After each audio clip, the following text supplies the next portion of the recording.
When a girl loves a boy and a boy loves a girl, they write letters and sometimes stick it to a tree. Yes, ఒక అబ్బాయి ఒక అమ్మాయిని ప్రేమిస్తే, ఒక అమ్మాయి ఒక అబ్బాయిని ప్రేమిస్తే వారు ఒకరికొకరు ఉత్తరాలు రాసుకుంటారు. కొన్నిసార్లు ఆ ఉత్తరాలను చెట్టుకు అతుకు పెడతారు కూడా.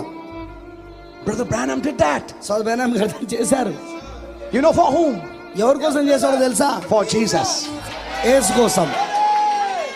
He wrote on the trees. ఆయన ఆ రాతలు ఆ యొక్క చెట్ల పైన రాశాడు. Okay, సరే, get a diary మరి ఒక డైరీ తీసుకోండి.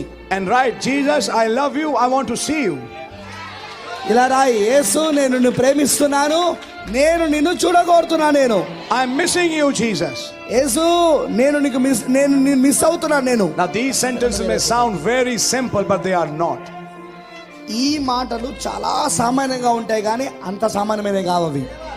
Something is already happening on the